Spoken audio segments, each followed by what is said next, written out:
আজকে ডোরে cake pancake বানালাম।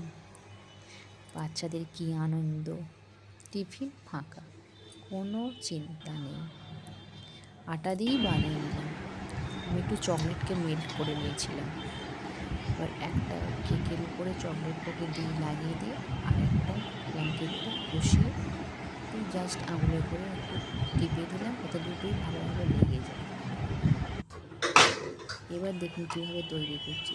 একটা ননস্টিকের প্যান নিয়েছি, একটা ছোট্ট কাপ সুতির কাপড় অল্প পরিমাণ সামান্য তেল দিয়ে ভালো করে লাগিয়ে নিয়েছি।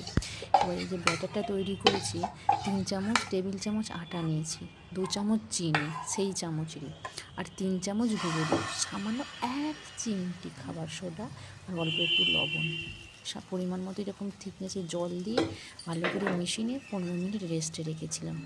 ব্যাস, এবার ওভেন জ্বেলে নিলাম, প্যান বসিয়ে দিলাম, অল্প অল্প করে ব্যাটার দিয়ে এবার রান্নাটা দিয়ে দিচ্ছি, দিয়ে 2 মিনিট 2.5 মিনিট মতো রেখে এক পিঠটা উল্টে দিলাম। আর এই যে আরেক পিঠটা দেখছেন, এটা কিন্তু 2.5 মিনিট 2 মিনিট রাখা যাবে না, এটা খুব সামান্য, মানে ওই 50 সেকেন্ড 40-50 সেকেন্ডের মতো রাখতে হবে। আবার একটা দিয়ে দিলাম, সেমভাবে ঢাকনা দিয়ে 2 মিনিট রেখে দিলাম।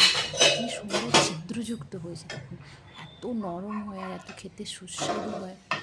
দেখুন উল্টে দিলাম, চিনিটা অবশ্যই দেবেন, কারণ চিনিটা না দিলে এই যে লাল রঙটা দেখছেন না, এটা চিনিটা না দিলে হবে না।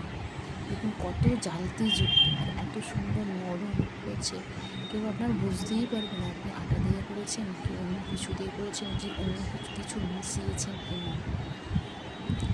বাচ্চাদের দিল খুশ, বাচ্চা বড় যা কাউকে দেবেন, আপনার বাড়িতে যদি গেস্টও আসে তাকেও দিতে পারেন।